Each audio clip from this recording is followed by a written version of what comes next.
तो एक काम करो, अपने दोनों कानों में ऐसे उंगली दे लो कस के बहुत, ताकि तुम्हें कुछ सुनाई ना दे। एक बार करके देखो, करो। कर लिया? ठीक है।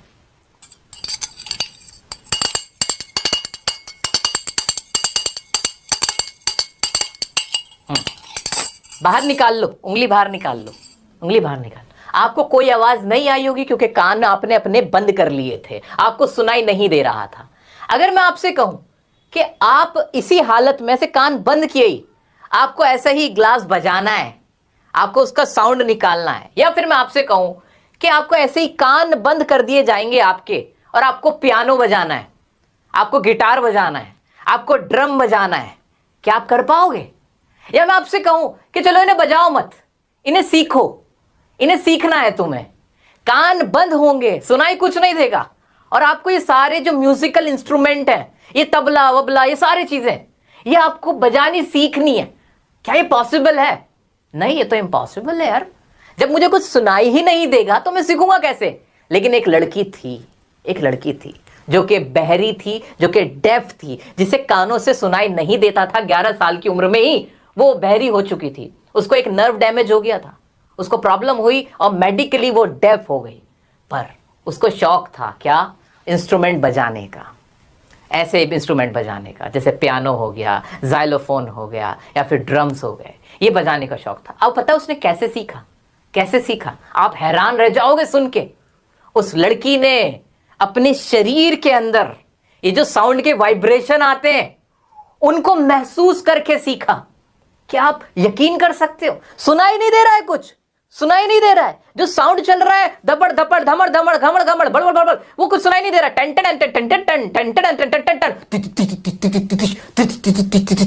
ये कुछ सुनाई नहीं दे रहा है, कान में एक आवाज नहीं आ रही है, लेकिन उनकी जो वाइब्रेशन है वो उसने महसूस की अपने शरीर के अलग अलग हिस्सों में। कभी तो बालों में उसने कुछ महसूस किया, कुछ अपनी स्किन के अंदर महसूस किया, अपनी चीक बोन्स में महसूस करती थी वाइब्रेशन को, अपने अपर बॉडी पार्ट में कुछ महसूस करती थी, अपने लोअर बॉडी पार्ट में कुछ महसूस करती थी, और उन महसूस करने से, उन वाइब्रेशन से वो ये सब कुछ बजाना सीखी। ऐसा सीखी कि दुनिया में इससे बड़ा कोई म्यूजिशियन इंस्ट्रूमेंट प्ले करने वाला ही नहीं बना। ऐसे ऐसे रिकॉर्ड तोड़े उस लड़की ने कि आप सुन के हैरान रह जाओगे। क्या इंटरेस्टेड हो उसकी कहानी जानने में? ये लड़की कोई और नहीं, वो थी Evelyn Glenny.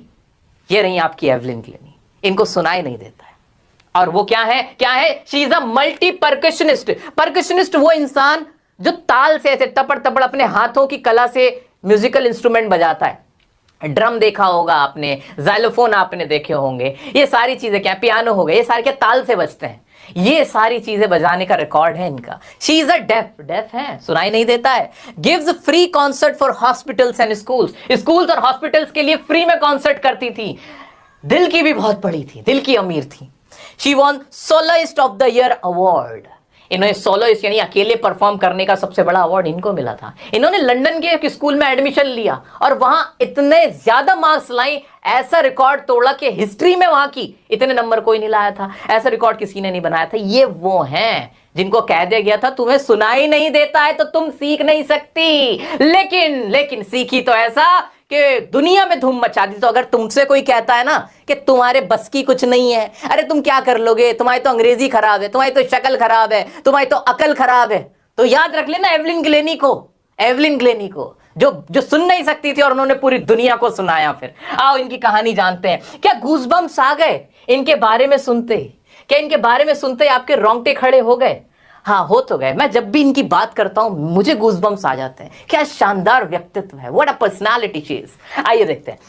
Evelyn Glenny has mastery over 1000 musical instruments. 1 2 3 नहीं। एवलिन ग्लेनी के बारे में अब अलग से तो लिखना है नहीं, ये तो मैंने बताया दिया कौन है। शी वाज अ डेफ, और क्या एक परकशनिस्ट है। परकशनिस्ट मतलब जो इंस्ट्रूमेंट बजाते हैं हाथों से उनको परकशनिस्ट बोलते हैं। ये तो हमें क्लियर ही हो गया।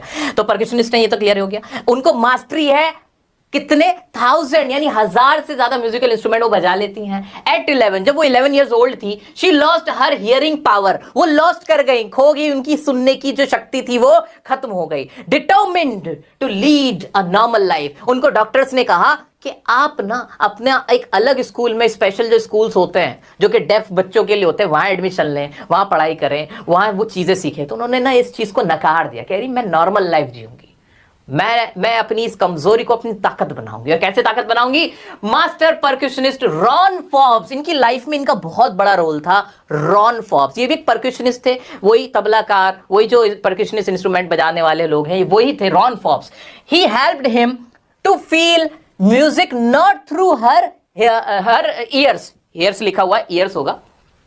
जो रॉन फॉब्स थे ना, उन्होंने इनको सजेशन दिया, उन्होंने कहा आप एक काम कीजिए, आप अपने कानों से मत सुनिए, आप इसे अपनी पूरी बॉडी से सुनिए, इसे महसूस कीजिए। She could feel higher drums the waist up and lower from waist down.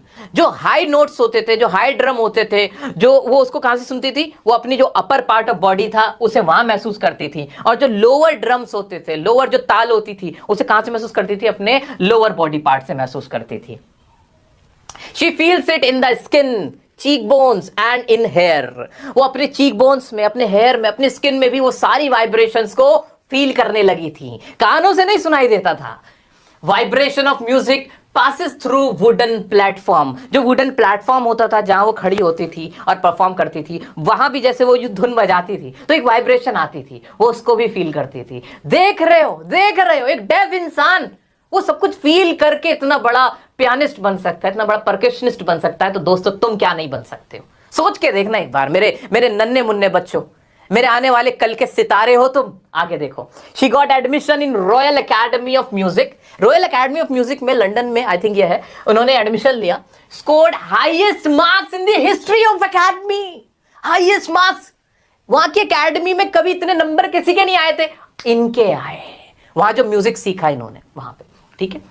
तो दोस्तों इस कहानी में हमें क्या याद रखना है कि एवलिन कौन थी? एक डेफ मल्टी परकशनिस्ट थी। उनकी डेफनेस को कैसे उन्होंने ओवरकम किया था, कैसे म्यूजिक को सीखा था? तो अपनी बॉडी के थ्रू उन्होंने वाइब्रेशन जो होते थे, जो साउंड के वाइब्रेशन थे, उनको फील किया और म्यूजिक को सीखा। और क्या किया था उन्होंने? और क्या किया था? 1000 से ज्यादा इंस्ट्रूमेंट को प्ले कर सकती थी। उनकी अचीवमेंट्स क्या थी वो याद रखनी। इतना कर पाओगे? आओ आप कुछ एक्स्ट्रा इंफॉर्मेशन और क्वेश्चन देख लेते हैं। एक क्वेश्चन है इसका, how old was Evelyn when she went to the Royal Academy of Music? वो कितने साल की थी जब उन्होंने एडमिशन लिया था रॉयल एकेडमी ऑफ म्यूजिक में? तो वो 17 इयर्स ओल्ड थी। ये एक एक्स्ट्रा डिटेल है जो हमें पता चल गई। क्या? At the age of 17 Evelyn was accepted into the Royal Academy of Music. Initially वो क्या थी? हेजिटेंट थी, नर्वस थी, क्योंकि कभी इतने बड़े शहर में, ऐसे बड़े कॉलेज में, इंस्टीट्यूट में म्यूजिक सीखने नहीं गई थी। But ultimately her goal was to learn music. Ultimately उनका क्या गोल था? म्यूजिक को लर्न करना। तो वो बहुत एक्साइटेड थी। आगे बढ़ते हैं। When was her deafness first noticed? पहली बार उनकी डेफनेस कब नोटिस हुई थी? 11 साल की उम्र में तो कंफर्म हो गया था कि वो डेफ है, लेकिन पहली बार कब नोटिस हुई थी? When was it confirmed? और वो कंफर्म कब हुआ था? आओ चलो देख लेते हैं। At the age of 8 साल की उम्र में Evelyn's mother Isabel Glennie observed that Evelyn did not react when her name was called during piano lesson. जब वो 8 साल की थी तो जब वो पियानो सीख रही थी तब ना, जब उनका नाम लिया जाता था तो वो रिएक्ट नहीं करती थी। तब वहां पे लगा था कि हाँ इनको प्रॉब्लम हो रही है। लेकिन जब ये 11 साल की हुई, ये अपनी जो डेफनेस की प्रॉब्लम को कंसील कर रही थी। स्टार्टिंग में इन्होंने क्या किया था? Initially she concealed her deafness, she concealed the problem of her deafness. लेकिन जब उनके एकेडमिक ग्रेड्स थे, यानी उनका जो रिजल्ट था वो डिक्लाइन होना शुरू हुआ, तब उनके पेरेंट्स ने उनको डॉक्टर्स को दिखाया। And at the year of 11 years old, जब वो 11 ईयर्स ओल्ड थी, दैट वाज कंफर्म्ड, ये कंफर्म हो गया that she is completely deaf. वो क्या है? डेफ है। याद रखोगे मेरा बच्चा? बिल्कुल याद रहेगा सर, बिल्कुल याद रहेगा। Who helped her to continue with music? What did he do and से? किसने इनके म्यूजिक को कंटिन्यू करने में हेल्प की थी? हमें याद रखना है। क्या नाम था? अब तो आपको भी याद हो गया होगा। रॉन फॉब्स थे जिन्होंने इनकी हेल्प की थी और इनको सजेशन दिया था कि अपने ईयर से मत सुनो, अपनी पूरी बॉडी से सुनो। वही हमें इसमें लिखना है। लिख सकते हो आंसर? सर क्या एज इट इज यही आंसर लिखना है या बिल्कुल जो हमें बुक में दे रखा है वैसे लिखना है? नहीं, हमें बस आंसर करेक्ट लिखना है। वर्ड्स हमारे अपने हो सकते हैं, कीवर्ड्स हमें उसके अंदर डालने हैं। और कीवर्ड्स में आपको बताता भी चल रहा हूं कि भाई जैसे किसी का नाम है तो वो नाम वही रहना चाहिए। जो प्रॉब्लम डेफनेस की तो डेफनेस का ही प्रॉब्लम लिखना, कुछ और मत लिख के आ जाना। ये सब चीजें आपको याद रखनी होंगी। चलो जी नेक्स्ट क्वेश्चन की तरफ, name the various places and causes for which Evelyn performs. उन्होंने हॉस्पिटल्स में और टीचर्स के लिए और स्कूल्स के लिए भी उन्होंने परफॉर्म किया था। तो ये सारी डिटेल और थोड़ी एक्स्ट्रा डिटेल है वो आप पढ़ ही लोगे, बहुत आसान आपके लिए हो जाएगा। How does Evelyn hear music, Evelyn कैसे म्यूजिक को हेयर करती थी? अब तो पता ही हमें कि वेस्ट अप से हाई ड्रम्स जो होते थे, जो वेस्ट से नीचे पार्ट था, low drum, skin, cheek bone, ये सारे याद रहेंगे। टाइम तो ना